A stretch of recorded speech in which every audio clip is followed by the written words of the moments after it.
नमस्कार दोस्तों, मैं ब्रजेश कुमार आपके अपने YouTube चैनल भैया की एकेडमी में स्वागत एवं अभिनंदन करता हूं। आज हम पढ़ेंगे क्लास 8 का हमारा इतिहास और नागरिक जीवन, जिसका पार्ट 1 है यूरोपीय शक्तियों का भारत में आगमन। यूरोपीय शक्तियों का भारत में कब से है, आज उसके बारे में हम जानेंगे। 16वीं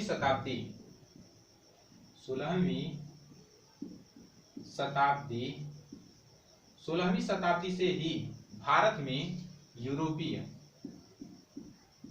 में यूरोपीय शक्तियों का आगमन होने लगा था। वह भारत से व्यापार करना आरंभ कर दिए थे। वे भारत में आने के लिए जल व थल दोनों मार्गों का उपयोग करते थे।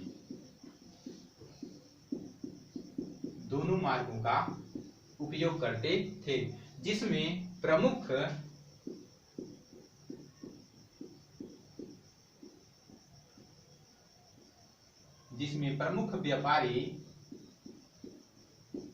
पुर्तगाली, डच, फ्रांसीसी,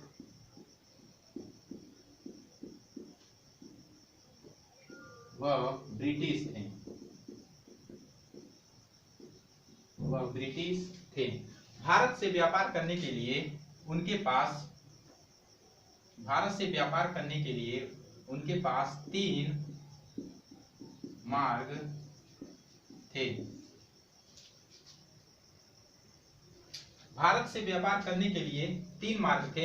जिसमें पहला था फारस की खाड़ी से होता हुआ समुद्री मार्ग था, जो इस मार्ग से इराक, तुर्की, वेनिस और जिनेवा से व्यापार होता था। दूसरा था लाल सागर से अलेक्जेंड्रिया का था, जहां से समुद्र द्वारा वेनिस और जिनेवा को लोग जाते थे। तीसरा था मध्य एशिया से मिस्र और फिर यूरोप के लिए था। भारत से जो व्यापार होता था, यहाँ से जो सामान लेकर जाते थे यूरोपवासी, उसके लिए जो सामान का वितरण किया जाता था, उसका प्रमुख व्यापारिक केंद्र वेनिस और जिनेवा हुआ करता था। उसके बाद 1453 ईस्वी में एक स्थान का नाम था कुस्तुनतुनिया,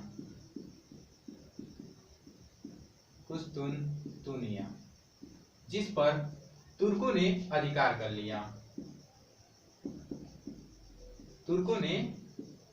कर लिया और भारत में व्यापार करने पर अन्य लोगों को रोक लगा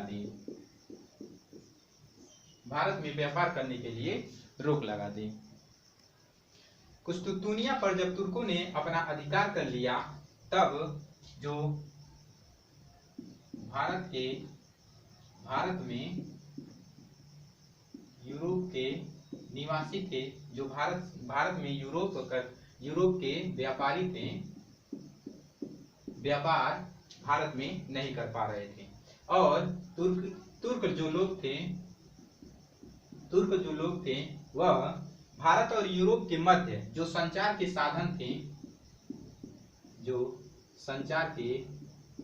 साधन थे, उन माध्यमों को वो बंद कर दिए। कुस्तुनतुनिया नगर ऐसा नगर था जो व्यापार करने का प्रमुख द्वार था, जिसे पार करके लोग व्यापार करने के लिए जाते थे। कुस्तुनतुनिया पर अधिकार करने के बाद भारत और यूरोप के मध्य व्यापार का नुकसान हुआ, जिससे यूरोप के जो व्यापारी थे वे नए मार्गों की खोज में लग गए। उसके बाद वे समुद्री मार्ग की खोज में निकले। लेकिन समुद्री मार्ग जो था वह एक कल्पना पर ही आधारित था। उन्हें यह ज्ञात नहीं था कि हम समुद्री मार्ग से भी भारत में व्यापार कर सकते हैं। तब वहां पर जो यूरोप के राजा थे, उभरते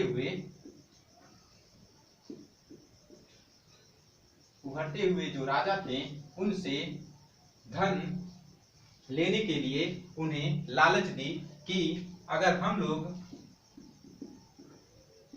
हम लोग यहाँ से सामानों को लेकर जाएंगे और वहां से सामान को लेकर आएंगे तो उससे अच्छी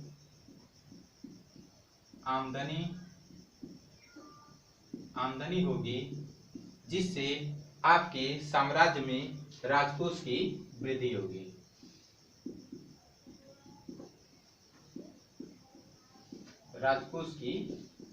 होगी। उसके बाद उन्हें साम्राज्य विस्तार का भी लालच दिया और कहा हम लोग यहाँ से जाकर के अन्य देशों में व्यापार करेंगे और अनेक उपनिवेशों पर अधिकार करके आपके साम्राज्य का विस्तार करेंगे। उसके बाद उन्होंने यह भी लालच दिया कि ईसाई धर्म उसका अनेक देशों में जाकर के प्रचार करेंगे। तब यूरोप के जो राजा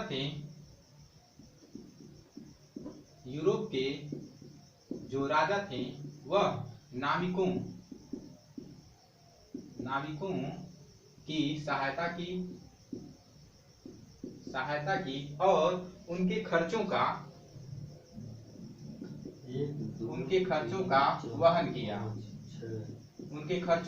वहन किया और वे समुद्री यात्रा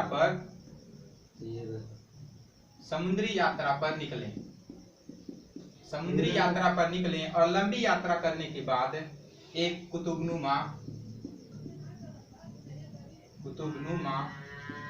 की सहायता से लंबी यात्रा पर निकले। और कुतुबनुमा क्या होता है? कुतुबनुमा दिशाओं का ज्ञान कराने वाला एक यंत्र होता है।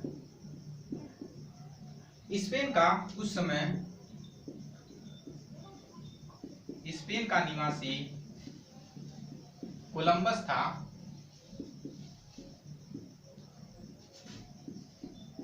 था। वहां का व्यापारी जो भारत की खोज में निकला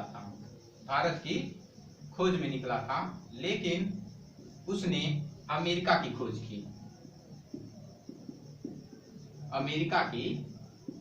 खोज की और वास्को डी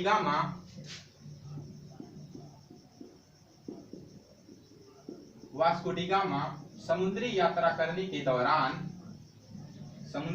करने के दौरान अफ्रीका के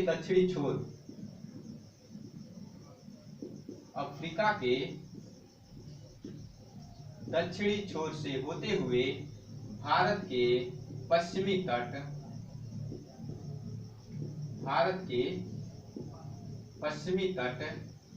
कालीकट, पश्चिमी तट स्थान है कालीकट, वहां पर वह 1498 ईस्वी में वहां कालीकट बंदरगाह पर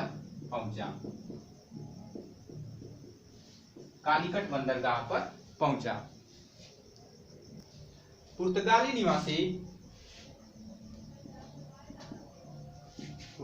निवासी वास्को डी गामा के भारत आने के बाद उन्हें एक नई समुद्री मार्ग मिला जो हिंद महासागर के द्वीप समूह से था।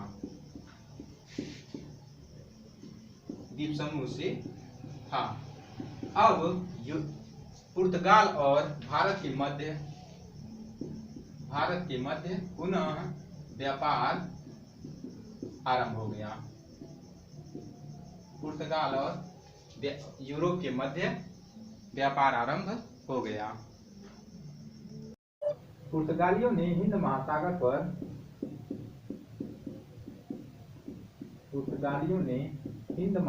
पर अपना अधिकार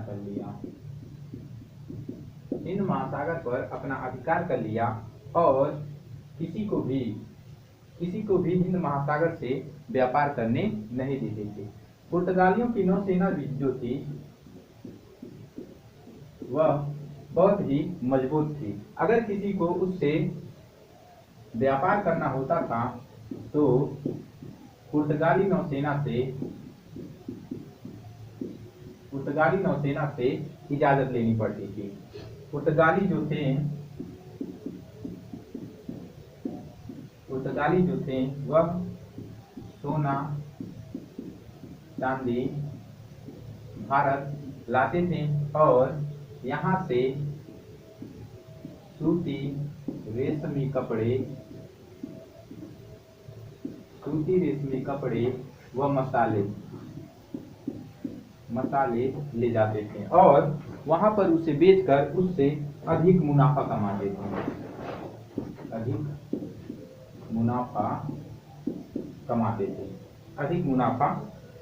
थे।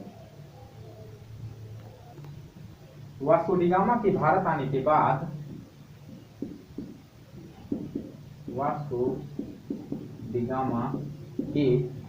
के बाद हॉलैंड, फ्रांस,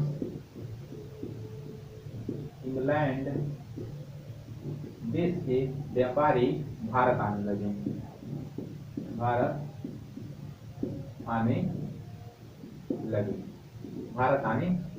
भारत आने के लिए उन्हें धन की आवश्यकता थी और जहाज की आवश्यकता थी तथा अच्छे नाविकों की आवश्यकता थी। इन सभी जरूरतों को पूरा करने के लिए वे सभी व्यापारी जो अमीर व्यापारी थे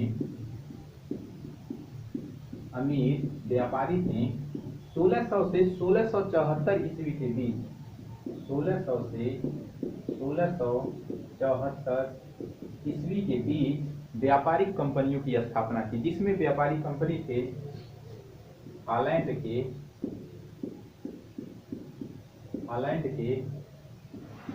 डच ईस्ट इंडिया कंपनी तथा इंग्लैंड के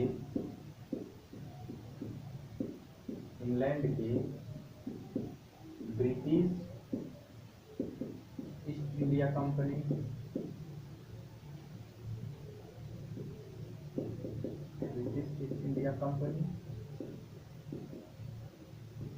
तथा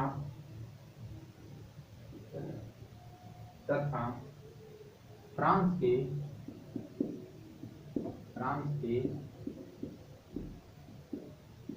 फ्रेंच ईस्ट इंडिया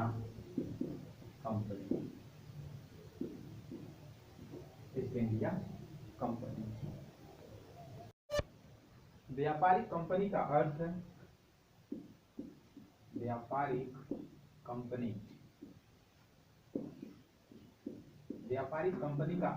कंपनी में कई लोगों की हिस्सेदारी से होता है।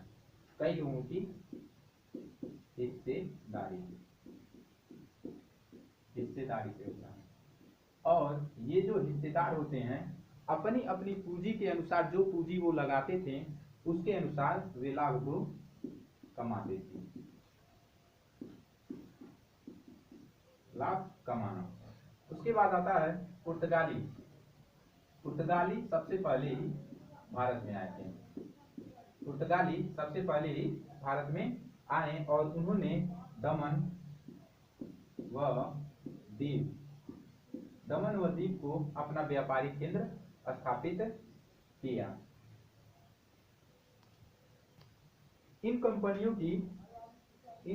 की जो सुरक्षा होती थी, सुरक्षा के लिए कई सैनिक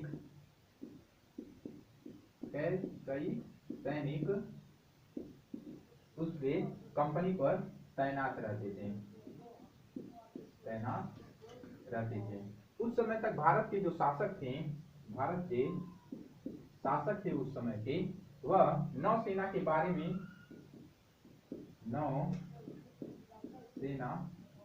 में भारत के जो शासक थे वह सोच भी नहीं सके थे कि मतलब नौसेना कैसे तैयार की जाए। हॉलैंड के जो डच थे, हॉलैंड के डच थे,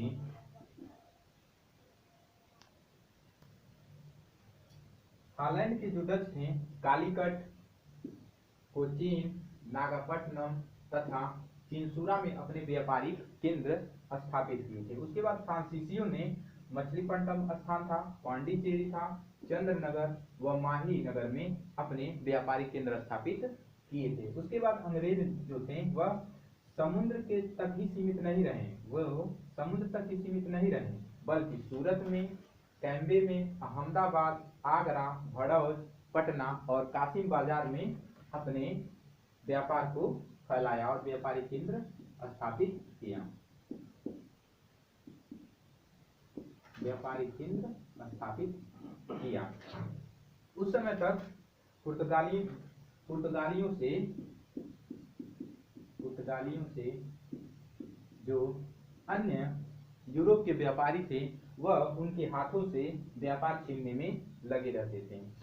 वे पुर्तगाली जो थे वो सीधे व्यापार भारत से सामान लेकर बंदरगाहों पर वहां पर सामान को बेचते रहते थे, जिससे यह सामान अन्य यूरोप वासियों को, व्यापारियों को महंगा मिलता था। इसी कारण जो अन्य व्यापारी थे यूरोप के, वे अब भारत में जो कारीगर थे उनसे अपने आदमी लगाकर कारीगर के पास सीधे सस्ते दामों में सामान को खरीद लेते थे। सामान को खरीदने के बाद वे यूरोप में उसे महंगे दामों में बेचते थे। यूरोप में महंगे दामों में बेचते थे, जिससे उन्हें अधिक मुनाफा हो सकता था। धीरे धीरे जो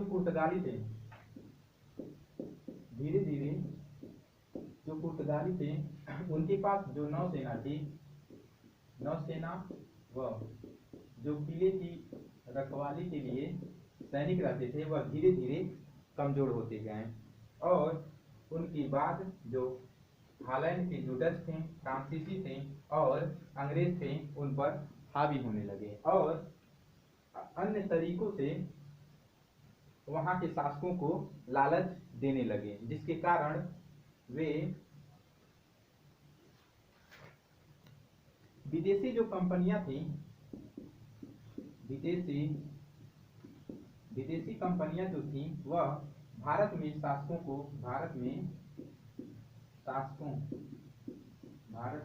जो शासक थे उनके पास अपने प्रतिनिधि भेजते थे और उनसे खुलकर व्यापार करने की इजाजत मांगते थे और उन्हें नवीन नवीन वस्तुएं उपहार के स्वरूप में भेंट किया करते थे। उसी समय मुगल बादशाह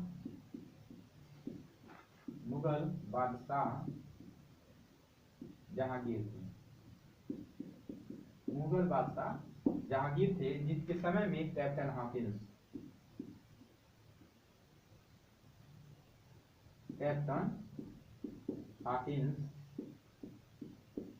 हॉकिंस जो 1608 ईस्वी में भारत आए थे, वह भारत आने वाले प्रथम अंग्रेज राजदूत थे। उसके बाद 1615 ईस्वी में टॉमस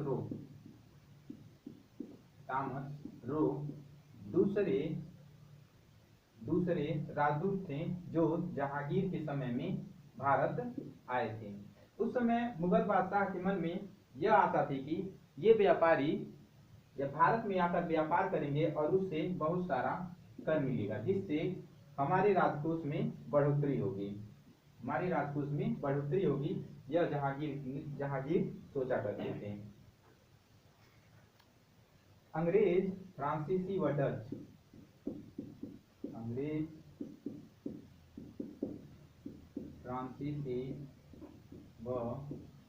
डच यह सोचते थे कि अगर हम